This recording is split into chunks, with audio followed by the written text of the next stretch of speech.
2019 Barolos all under $100. So to kick things off, we have the 2019 Vira Barolo Albe. Vira is one of my favorite producers, and the Albe consistently at around $40 just kicks butt for the price. This is normally a real winner. Let's dig right in. Wow. This is really pretty. And this is one of these things I really love about drinking and tasting young Nebbiolo. It is a primary fruit city. All sorts of red cherries, strawberries, raspberries, a good bit of florals, and that nice bit of tar and licorice that I want from Barolo. Uh, Boy, yeah, just going on the nose. I cannot wait to get into this. This is what the Vira Albe does. So let's give this a try.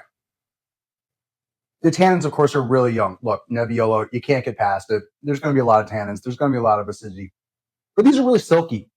And don't get me wrong, my mouth is getting dry as I'm talking. Trying to talk and having a dry mouth, not always the easiest thing. But this kicks so much butt. Oh my God, for $40. Again, I had a good idea about this wine coming in. Have it year in, year out. This 2019 is performing exactly how I expected to, which is delicious and offering up a lot of fun stuff already. Now, the second wine that we have is Cordero de Montezemolo 2019 Monfaletto. Now, Cordero de Montezemolo is an ancient estate. They have been around for a long, long time. And they've gone through a few sort of cycles over the years. At a point, they did switch into what's known as the modern style, which is using small barrels, barriques. In recent years, they've backed away from that. And they're actually now completely certified organic, and they go biodynamic. So this is the first one I've had in a while. Really looking forward to it. Let's give it a try.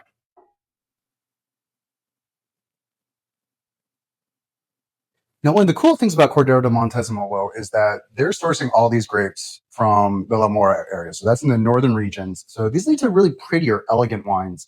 A lot more upper aromatics, those high tone florals and fruits that I think people really associate with Barolo a lot. But I'm going to give this a sniff. Let's try it. So there's this really lovely savory element. So my mind flashes to the word purple.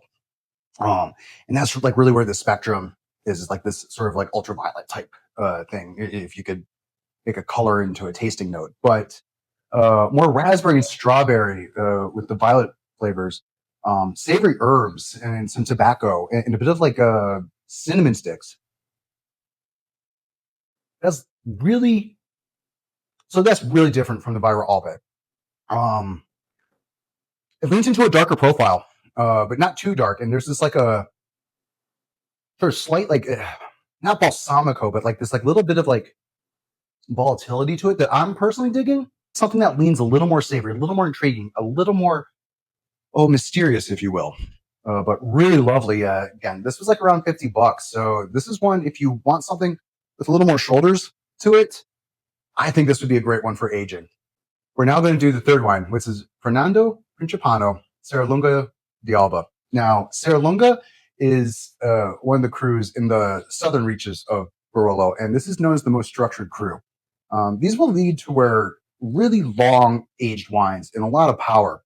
And Fernando Principano does kind of fall under the sort of natural wine header, but it's just what he's been doing for a long time.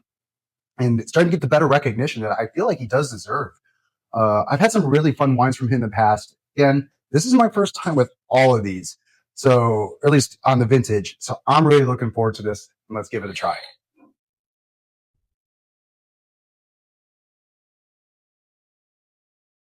Ooh, wow. Okay. I'm feeling this.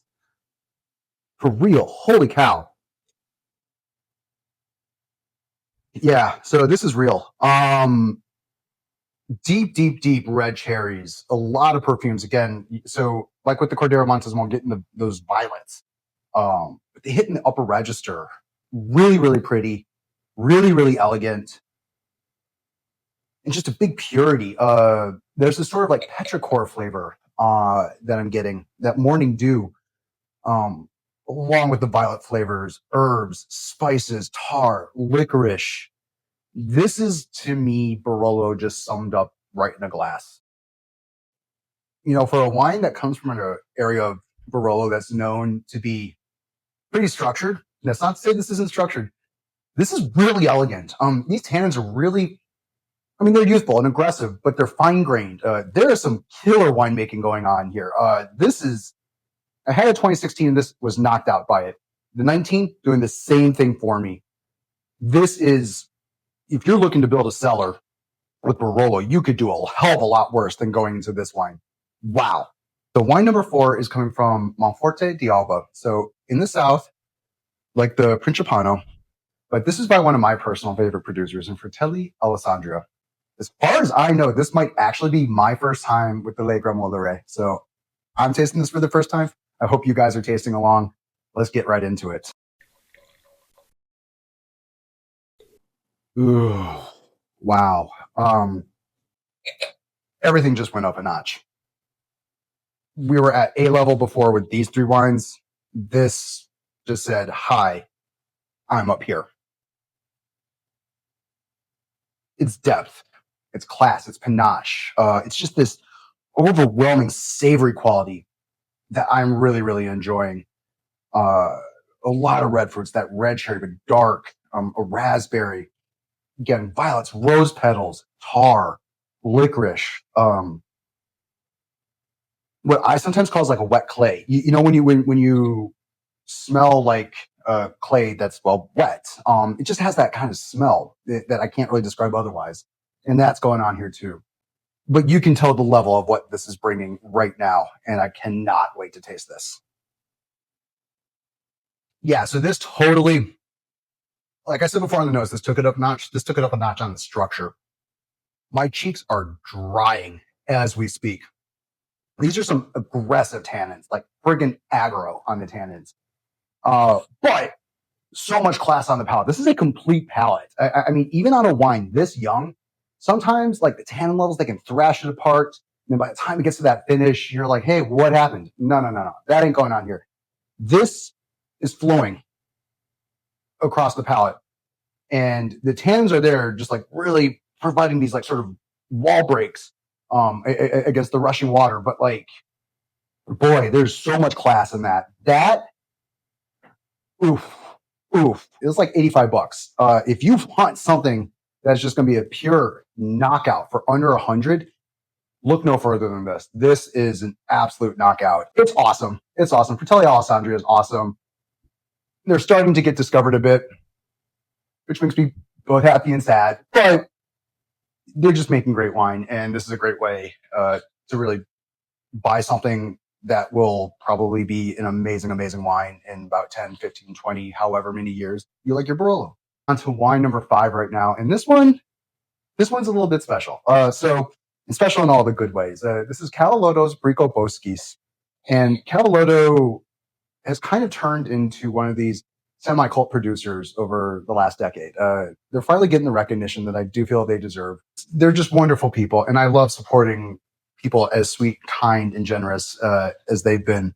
Now, Cavallotto is located in Castiglione Falletto. So this is an area of Barolo that's kind of a meeting of the ways, if you will, between the more structured crews of the south and Monforte and Serralunga, and the more aromatic crews of Barolo, Verdugno, and La Mora. Some people will argue that this is like the region in Barolo where you get the best of both worlds. Soulful, really, really soulful. There's just this depth of flavor, even with it being young and even with it being tight, that shows you how good of a wine this is. I'm a firm believer in drinking these wines young.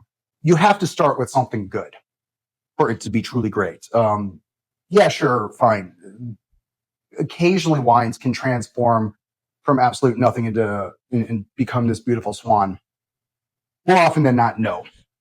And what I'm smelling already is telling me that this is serious stuff. Sort of announces some authority the second you smell it. Dark red cherries, herbs, florals, crushed rocks, like those crushed like roses and violets and juniper berries. This is pretty quintessential Barolo for me, and that means I'm a fan. That is young. That is definitely young. but you still need to age these things to really hit those aromatics. And this isn't there yet, but I see where it's going. Where it's going is something really good. It just needs time. The tannins are really aggressive. They're really kind of thrashing it apart. The strength of the wine though carries through into the finish, but it's tough. It's a tough slog for on that palate because those tannins are just gripping. But something really, really, really good bubbling underneath here, and I cannot wait to try these in 15 years. For our sixth and final wine, 2019, Tre de Berry, Roque della Nunziata. Now, Tre de Berry is one of the up-and-coming estates in Barolo.